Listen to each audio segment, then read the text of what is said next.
Hello everyone. आज हम करेंगे Flander interaction analysis category system, जिसको हम शॉर्ट फॉर्म में FIACS भी बोलते हैं। इसकी कैलकुलेशन वाला पार्ट, थ्योरेटिकल पार्ट है वो मैं एक अलग वीडियो में करवा चुकी हूँ। ये सारी चीज़ें एक्सप्लेन करवा चुकी हूँ, कितनी कैटेगरीज दी हुई हैं, किस कैटेगरी का क्या मतलब है। इस वाली वीडियो में कि हम जो एनालिसिस होता है वो कैसे परफॉर्म करेंगे, उसके जो स्टेप्स हैं वो कैसे परफॉर्म करेंगे, कोडिंग डिकोडिंग कैसे होगी, कैलकुलेशन कैसे होगी, वो सारा पार्ट हम इस वीडियो में कवर करने वाले हैं। तो चलिए शुरू करते हैं। तो पहले मैं यहाँ पे आपको 10 कैटेगरीज बता देती हूँ उसकी कि क्या मतलब है उनका, क्योंकि जो हम कोडिंग करते हैं उसमें इन 10 कैटेगरीज का बहुत ज़्यादा इंपॉर्टेंट रोल रहता है। एक्सपर्ट की ज़रूरत होती है वहाँ पे कोडिंग करने के लिए। तो चलिए शुरू करते हैं। तो इसमें टीचर टास्क, स्टूडेंट टास्क और एक जो 10th कैटेगरी रहती है साइलेंट वाली वो रहती है। तो सबसे पहले टीचर टॉक वाली कैटेगरी है, उसमें इनडायरेक्ट और डायरेक्ट दो कैटेगरीज और फर्दर डिवाइड होती है। इसमें इनडायरेक्ट जो है उसमें एक्सेप्ट फीलिंग 4 कैटेगरीज हैं, प्रेज और एनकरेजमेंट, एक्सेप्ट या use ideas of प्यूपिल and asking questions, ये होते हैं। सो इसमें जो एक्सेप्ट फीलिंग है, इसमें जो टीचर है वो अपने आप समझता है कि बच्चे को किस चीज़ की ज़रूरत है। अगर बच्चा कोई एक्टिविटी कर रहा है तो उसको डांट लगनी चाहिए या नहीं लगनी चाहिए, तो ये चीज़ करता है। इसमें प्रेज और एनकरेजमेंट में बच्चे को प्रेज किया जाता है। अगर वो सही आंसर देता है तो टीचर बोलता है कि वेल डन, अच्छा किया तुमने, कैरी ऑन, इस तरीके के वो कमेंट करता है और एनकरेज करता है। फिर थर्ड आता है एक्सेप्ट या यूज ऑफ आइडियाज ऑफ प्यूपिल। ये एक तरीके से फर्स्ट की तरह ही है, लेकिन यहाँ पे आइडियाज की बात होती है कि स्टूडेंट ने कुछ बताया है, टीचर ने कोई क्वेश्चन पूछा, स्टूडेंट ने अच्छा आंसर दिया, तो टीचर उसको फर्दर दोबारा से बोलता है, फर्दर एक्सप्लेन करता है, तो ये आ जाएगा। इसमें फीलिंग्स नहीं आएगा, इसमें सिर्फ आइडियाज आते हैं। देन है आस्किंग क्वेश्चन, कि टीचर है वो क्वेश्चन पूछता है स्टूडेंट से और स्टूडेंट उसका आंसर देते हैं। अब इस फोर्थ वाली जो स्टेज है उसमें एक चीज ध्यान देने वाली, कई बार टीचर क्वेश्चन पूछता है लेकिन स्टूडेंट आंसर नहीं करता है, तो इसमें वो क्वेश्चन काउंट नहीं होंगे जिसका स्टूडेंट आंसर नहीं कर रहे हैं। इसमें सिर्फ वो क्वेश्चन काउंट होंगे जिसमें स्टूडेंट का कुछ रिएक्शन आता है। देन डायरेक्ट होती है, डायरेक्ट टीचर टॉक जो होती है। इसमें फिफ्थ है लेक्चर, कि वो लेक्चर देता है, जो टॉपिक को पढ़ा रहा है उसको अच्छे से एक्सप्लेन करेगा यहाँ पे। देन है सिक्स्थ गिविंग डायरेक्शन, कि वो स्टूडेंट्स को बोलेगा कि अपनी नोटबुक खोल लो या इस पेज नंबर पे ये क्वेश्चन सोल्व करो। तो वो एक तरीके से इंस्ट्रक्शन देते हैं टीचर, या डायरेक्शन देते हैं स्टूडेंट्स को कुछ भी करने के लिए, या चुप हो जाओ एक तरीके से, ऐसा भी कुछ बोलते हैं तो भी वो डायरेक्शन में काउंट होगा। देन सेवंथ आता है क्रिटिसाइजिंग जस्टिफाइंग अथॉरिटी, कि वो अथॉरिटी को या क्रिटिसाइज करते हैं, जस्टिफाई करते हैं। जैसे स्टूडेंट्स होते हैं वो शोर शराबा करते हैं या डिस्टर्बेंस क्रिएट करते हैं, तो टीचर है वो उनको रोकते हैं या गलत आंसर करते हैं, तो उनके ऊपर जो कमेंट आता है वो क्रिटिसाइजिंग और जस्टिफाइंग में आ जाएगा। तो ये सेवन जो कैटेगरी है वो टीचर टॉक की कैटेगरी है। जो फ्लेंडर इंटरेक्शन एनालिसिस है इसमें सिर्फ वर्बल बिहेवियर का एनालिसिस होता है। देन हमारी नेक्स्ट कैटेगरी आती है प्यूपिल टॉक, या इसको हम स्टूडेंट टॉक भी बोल सकते हैं क्योंकि इसमें स्टूडेंट बात करते हैं। देन इसमें एट्थ कैटेगरी आती है प्यूपिल टॉक रिस्पॉन्स, मतलब टीचर कुछ क्वेश्चन पूछ रहा था और स्टूडेंट ने उसका रिस्पॉन्स दिया है, मतलब टीचर की किसी बात का रिस्पॉन्स किया है। नाइन्थ है प्यूपिल टॉक इनिशिएशन, वो आपस में भी डिस्कशन करने के लिए कुछ इनिशिएशन कर सकते हैं स्टूडेंट, और जो स्टूडेंट है वो टीचर से कुछ क्वेश्चन पूछने के लिए भी बात करने की जो कोशिश करता है, बोलने की जो कोशिश करता है, वो इसमें आ जाएगा।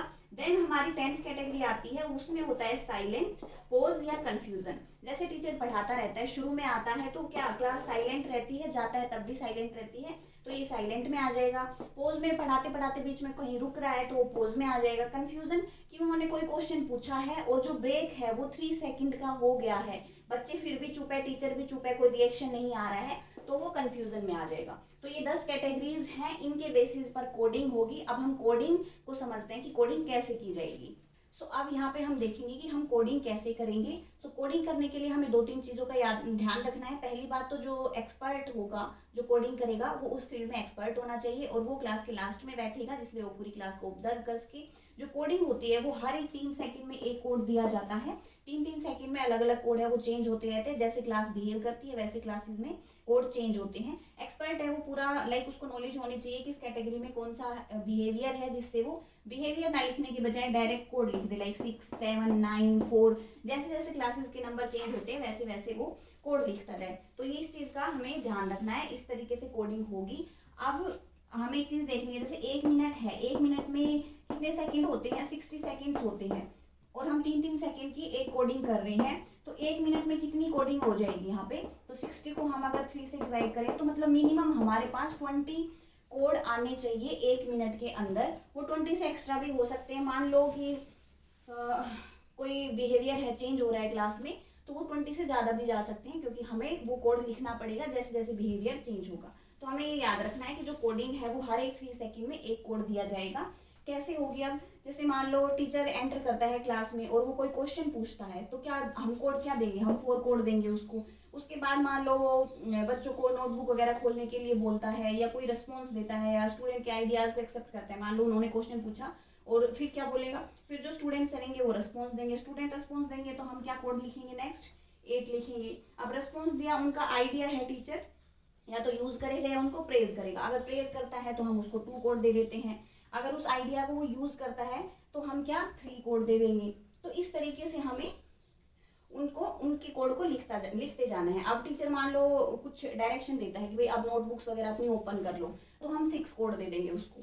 तो हर 3 सेकंड में जैसे जैसे चेंज होगा वैसे वैसे हमें यहाँ पे कोडिंग करनी है। अब मान लो उन्होंने बुक खोलने के लिए बोल दिया है, ओके। अब वो क्वेश्चन पूछ रहे हैं मतलब हमने फिर से 4 कोड दे दिया। अब 3 सेकंड क्रॉस हो चुके, लेकिन अब फिर से वो क्वेश्चन ही पूछ रहे हैं, तो हम फिर से 3 सेकंड बाद 4 कोड ही देंगे उसको। मतलब हर 3 सेकंड के बाद कोड दिया ही दिया जाएगा, ये हमें याद रखना है। अगर उसी फेज में है, वही बिहेवियर है, सेम रिएक्शन है, तो हम सेम कोड देंगे, और अगर चेंज हो जाता है फिर तो दूसरा दिया ही जाएगा। तो इस तरीके से हम कोड देते जाएंगे जैसे जैसे टीचर और स्टूडेंट रिएक्ट करेंगे। तो मान लो ये कोड दिए गए हैं, कुछ भी मान लो, जैसे हम 1 मिनट का करते हैं उसमें 20 होती है, तो 2 2 4 5 6 7 8 9 10 11 12 ऐसा है। तो मान लो ये 1 मिनट की कोडिंग है। हालांकि लेक्चर 1 मिनट का नहीं होता है, जैसे भी लेक्चर हो आप उसके अकॉर्डिंग उतने ही टाइम पीरियड में कोड दे सकते हो। तो इस तरीके से हमें कोडिंग करनी है। मान लो 20 मिनट का लेक्चर होता है तो उसमें 400 कोडिंग तक चली जाती है, हमें 400 बार इस तरीके से लिखना पड़ता है। और अगर छोटा लेक्चर है 10 मिनट का है तो उसमें और कम हो जाएगा। आप मान के चलो 1 मिनट में हम 20 बार कोडिंग कर रहे हैं, तो जितनी भी मिनट का लेक्चर होगा उसको मल्टीप्लाई करके देख लो कि आपके पास उतनी मिनिमम कोडिंग होनी चाहिए। तो ये हो गई हमारी कोडिंग। तो फर्स्ट स्टेप रहेगा ये कि जितने टाइम का लेक्चर है उसमें हर एक 3 सेकंड में इस तरीके से हमारे पास कोडिंग आएगी। देन सेकंड स्टेप है कि जो हमने कोडिंग की है उसमें इनिशिएशन और जो लास्ट का होता है एग्जीक्यूशन एक तरीके से वो सेम होता है। मतलब जो टीचर है वो क्लास में आ रहा है तब क्लास साइलेंट रहती है तो हम 10 नंबर से डिनोट करते हैं, और जाएगा तो भी हम 10 नंबर से ही डिनोट करेंगे, क्योंकि तब भी क्लास साइलेंट रहेगी आइडियली, जो माना जाता है वो। सो इस तरीके से पहले हम आगे और पीछे 10-10 लगाएंगे, ओके। ये याद रखना है। ये हो गया हमारा सेकेंड स्टेप। अब क्या करेंगे हम? अब हम इनकी पेयरिंग करेंगे। अब ये तो है कोडिंग। पेयरिंग कैसे करेंगे कि फर्स्ट और सेकंड की पेयरिंग करेंगे, सेकंड और थर्ड की पेयरिंग करेंगे, थर्ड और फोर्थ की पेयरिंग करेंगे, फोर्थ और फिफ्थ की पेयरिंग करेंगे। अब यहाँ पे आपने ध्यान दिया हो फर्स्ट और लास्ट जो हमने ऐड किया है उनको छोड़ के सेकंड जो है वो भी 2 बार आ रहा है, क्योंकि उसने एक बार फर्स्ट के साथ पेयर बनाया है, एक बार थर्ड के साथ पेयर बनाया है। उस तरीके से जो थर्ड है वो भी एक बार सेकंड के साथ पेयर बनाएगा और एक बार फोर्थ के साथ पेयर बनाएगा। तो इस तरीके से हमें पेयरिंग करनी है। 4 और 6 की करेंगे, यहाँ पे 6 7 की करेंगे, 7 8 की करेंगे। तो इस तरीके से हमें पेयरिंग करनी है और उनको आप लिख लो यहाँ पे, जैसे 10 और 4 ब्रैकेट के अंदर ऐसे लिखेंगे हम। नेक्स्ट क्या हो जाएगा? 4 और 8। तो ये नेक्स्ट हो गया। इससे नेक्स्ट क्या हो जाएगा? 8 एंड 2। तो 8 और 2 इस तरीके से हो गया, और हम सारी की सारी को ऐसे ब्रैकेट में लिखेंगे। अब हमने जितनी भी कोडिंग की थी फर्स्ट स्टेप में उस पे आगे और पीछे 10-10 लगा के, जो साइलेंट वाली कंडीशन थी अपनी कैटेगरी थी वो लगा के, और टोटल हमारे पास कितनी टैलीज हो गई? यहाँ पे 23 टैलीज हो गई थी, और 23 टैलीज से हमने यहाँ पे 22 पेयर बनाए हैं। हमेशा पेयरिंग में एक चीज याद रखनी है कि पेयरिंग हमेशा n-1 बनेगा। मतलब जितनी हमने ऑब्जर्वेशन ली है उससे एक कम पेयर बनेगा यहाँ पे। सो यहाँ पे हमने पेयरिंग बना दी है। पेयरिंग का मैंने बताया था जैसे कि फर्स्ट है वो सेकंड के साथ, सेकंड थर्ड के साथ, थर्ड फोर्थ के साथ, इस तरीके से हमने यहाँ पे पेयर बना के ब्रैकेट में लिख देना है। ये हमारा थर्ड स्टेप होगा। फर्स्ट में हमने क्या किया? हमने ऑब्जर्वेशन ली, सेकंड में हमने 10 और 10 मतलब आगे और पीछे वाली जो कैटेगरीज थी वो सेम रखी है। देन हम पेयरिंग पे आते हैं और हमने इस तरीके से पेयर बनाए हैं। पेयर की कंडीशन है n-1 कि जितनी टैलीज थी उससे एक कम पेयर बनेगा और इस तरीके से हमने पेयर कर दी है। पेयरिंग की है उसमें जो फर्स्ट जो नंबर है हमारा वो x एक्सिस को डिनोट करता है और जो सेकंड नंबर है वो y एक्सिस को डिनोट करता है। जो हम मैथ में पढ़ते हैं ब्रैकेट में जो नंबर होते हैं वो फर्स्ट x एक्सिस को और जो सेकंड है वो y एक्सिस को डिनोट करता है। अब आगे जो हम एक टेबल बनाएंगे, एक्सेल टेबल बनाएंगे, उसमें ये x एक्सिस पे नंबर और ये y एक्सिस पे कैसे लिया जाएगा वो बताते हैं। अब हमें कुछ इस तरीके से टेबल बना लेनी है। ये जो टेबल है ये 10x10 की है। इसमें इधर भी 10 कैटेगरीज लिखी हुई हैं और इधर भी 10 कैटेगरीज लिखी हुई है। अब जो मैंने बताया था कि जो x एक्सिस पे है फर्स्ट जो हमारी ऑब्जर्वेशन रहेगी उस ब्रैकेट वाले पोर्शन में वो x एक्सिस को डिनोट करेगी और सेकंड जो रहेगी वो y एक्सिस को डिनोट करेगी। सो फर्स्ट हमारी क्या थी 10 और 4 थी ऑब्जर्वेशन जो हमने अभी पेयरिंग की थी उसकी। सो यहाँ से हम 10 लेंगे और सेकंड से हम 4 लेंगे और ये कहाँ पे मर्ज हो रहा है यहाँ पे, तो हम यहाँ पे इस तरीके से 1 लगा देंगे कि 1 जो है हमारी ऑब्जर्वेशन इस बॉक्स में आई है। सेकंड जो ऑब्जर्वेशन थी हमारी वो 4 और 8 थी, तो 4 और 8 तो ये किस में मिलेगी, ये यहाँ पे मिलेगी, तो हम यहाँ पे ऑब्जर्वेशन लगा देंगे। थर्ड आएगी हमारी 8 एंड 2, तो यहाँ पे x एक्सिस का 8 और y एक्सिस का 2, तो यहाँ पे लगा देंगे हम। देन आएगी 2 3, तो 2 और 3 इस तरीके से हमें सारी की सारी ऑब्जर्वेशंस है वो बॉक्स में लगानी है।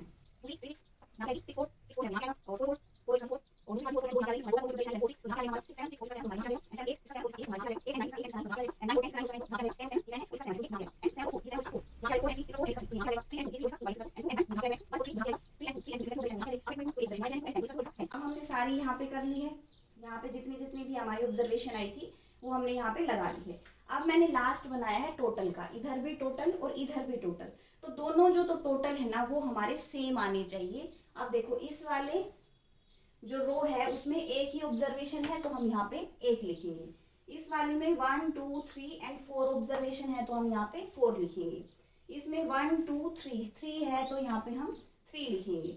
1 2 3 4 5 है तो यहाँ पे हम 5 लिखेंगे। ओके, इसमें 0 ऑब्जर्वेशन है तो ये 0 ही रहेगा। 6 जो है इसमें आएगा 1 2, तो ये 2 ऑब्जर्वेशन हो गई हमारी। 1 2 तो ये 2 हो गया। इधर भी 1 एंड 2 तो ये भी 2 हो गया। इधर हमारी आई है 1 ओनली एंड लास्ट वाले में भी है 2। ओके, अब हम इस वाले का पूरा कैलकुलेट करके और नीचे वाले टोटल में लिखेंगे कि कितना टोटल आया है।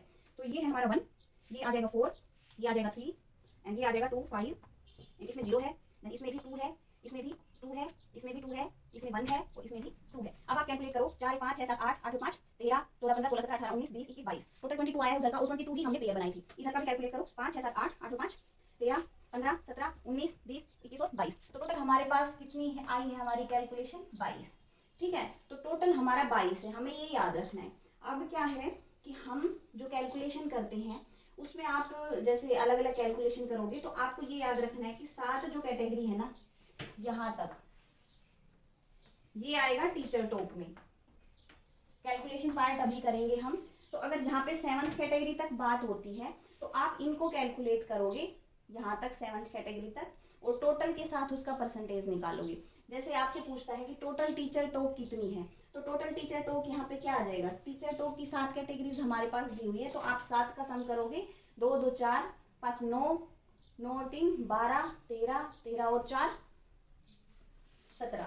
तो यहाँ पे हमने जो टीचर टॉप का रेशियो निकालेंगे उसमें क्या आएगा 17 गुना 100 बटे में टोटल जो है 22, वो तो उसका परसेंटेज आएगा वो आएगा टीचर टॉप का। अब टीचर डायरेक्ट टॉप का भी पूछ सकते हैं, इनडायरेक्ट टॉप का भी पूछ सकते हैं। तो डायरेक्ट टॉप की कितनी कैटेगरी थी तो वो 4 ले लोगे आप, इनडायरेक्ट की 4, डायरेक्ट की 3, जैसे भी है उस तरीके से लेके टोटल में से हम उसका निकालेंगे। अभी कैलकुलेशन पार्ट हम करने वाले हैं आगे। अगर उसमें प्यूपिल टॉप रेशियो निकालते हैं तो हम 8th और 9th सिर्फ 2 कैटेगरीज का सम लेंगे यहाँ पे और उसका टोटल के साथ परसेंटेज निकालेंगे। अगर साइलेंट का निकालते हैं तो हम लास्ट की जो कैटेगरी है सिर्फ उसको लेंगे और उसका टोटल के साथ परसेंटेज निकालेंगे। तो आगे हम कैलकुलेशन पार्ट करेंगे। अब आता है हमारा इंटरप्रिटेशन वाला पार्ट। इंटरप्रिटेशन में क्या करेंगे, हम कैलकुलेशन करेंगे उस टेबल की जो हमने बनाई थी कि उसमें कैसे क्या है, लाइक उसमें डायरेक्ट टीचर टॉक था, इनडायरेक्ट टीचर टॉक था, दोनों मिलके टीचर टॉक बना रहे थे, प्यूपिल टॉक था एंड साइलेंट वाली कैटेगरी थी। तो इसमें हम अब परसेंटेज निकालेंगे हर एक कैटेगरी का अलग अलग। तो जैसे टीचर टॉक है तो इसमें 1 to 7 जो कैटेगरी थी हमारी, उसका टोटल कितना है वो लिखना है, डिवाइड करना है हमें कि टोटल कितने में से हमारे पास 22 आया था टोटल, तो उसमें और इंटू 100 तो ये परसेंटेज निकल जाएगा। तो इसको हम कैसे लिखते हैं, 1 to 7 था वो 17 डिवाइडेड बाई 22 हमारे पास टोटल था, और उसको हम 100 से मल्टीप्लाई करेंगे तो क्या परसेंटेज निकल के आएगा, कैलकुलेट करने पे ही आता है 77.27%। तो ये जो परसेंटेज है ये है टीचर टॉक का, कि जो टीचर ने कितनी बात की है क्लास में वो 77.27 आया पूरी क्लास का। अब बाकी बच गया उसमें से साइलेंट वाला भी है और जो स्टूडेंट टॉक था वो भी है। अब प्यूपिल टॉक का निकालेंगे तो प्यूपिल टॉक की कौन सी कैटेगरी थी, 8th और 9th कैटेगरी थी, तो दोनों का सम करेंगे डिवाइडेड बाय टोटल जो 22 था हमारा वो, और इंटू 100 तो ये कितना आ जाएगा हमारा, 8th और 9th जो हमारा टेबल में था उसमें सिर्फ 2 और 1 मतलब 3 का है, तो टोटल ये हो जाएगा 3, और इसको डिवाइड करेंगे 22 से और इंटू 100 तो ये कितना परसेंटेज निकल के आएगा हमारे पास, ये आएगा हमारे पास 13.63%। तो यहाँ पे आप डिफरेंस देख रहे हो कि जो टीचर टॉक है वो 77 पॉइंट समथिंग है और जो स्टूडेंट टॉक है वो 13 पॉइंट समथिंग ही कुछ है। तो इतना ज़्यादा डिफरेंस हमें दिखाता है कि क्लास में लाइक क्या टीचर जो है उसका रोल ज़्यादा था या टीचर सेंटर्ड लर्निंग थी, और जो स्टूडेंट है उसका रोल कम था, स्टूडेंट पैसिव थे। तो इस तरीके से हम परसेंटेज से फाइंड आउट कर सकते हैं, और एक तरीके से जो सुधार होता है, फीडबैक है वो मिलता है यहाँ से, और डायग्नोज कर सकते हैं हम कि टीचर को स्टूडेंट का जो इन्वॉल्वमेंट है वो बढ़ाना चाहिए, और अपना जो रोल है वो मतलब लाइक बराबर बराबर होना चाहिए। अगर टीचर और स्टूडेंट का इन्वॉल्वमेंट इक्वल है, परसेंटेज इक्वल आ रहे हैं, तो मतलब है कि अच्छी क्लास गई है। अगर इतना ज़्यादा डिफरेंस गया है मतलब स्टूडेंट पैसिव थे क्लास में। तो ये चीज़ें यहाँ से फाइंड आउट होती है। ये रोल है जो फ्लेंडर इंटरेक्शन हम पढ़ रहे हैं ना उसका, कि मेन क्या क्यों पढ़ रहे हैं, क्यों कैलकुलेट कर रहे हैं, तो यहाँ से हमें पता लगता है। अब इनडायरेक्ट टीचर टॉक भी कर सकते हो आप। इनडायरेक्ट टीचर टॉक में जो पहली 4 कैटेगरीज हैं वो आती है, तो आप फर्स्ट से 4 तक आप उनको सम करोगे और टोटल से डिवाइड कर दोगे। तो फर्स्ट से 4 तक अपने टेबल में कितना आया है, 13 आया था, तो 13 को 22 से डिवाइड करोगे और 100 से मल्टीप्लाई करोगे तो इसकी परसेंटेज आ जाएगी लगभग 59.1।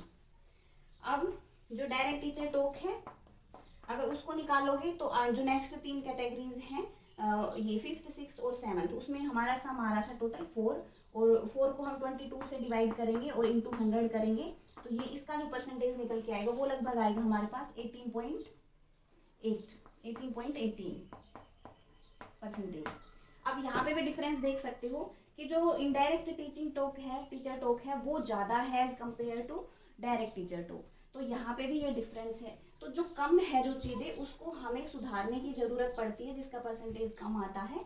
और साइलेंट या कन्फ्यूज़न वाला जो स्टेज है उसका परसेंटेज जितना कम आए उतना अच्छा रहता है, और बस वही परसेंटेज कम होना चाहिए। अदरवाइज इनका जो परसेंटेज है वो आसपास होना चाहिए।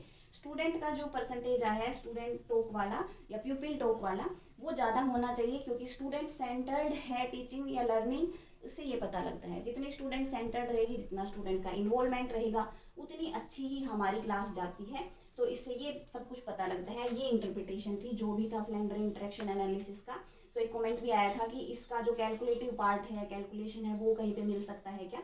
सो ये है मेरे अकॉर्डिंग कैलकुलेशन पार्ट जो भी मैंने पढ़ा है अलग अलग जगह से या मेरी बीएड एमएड में।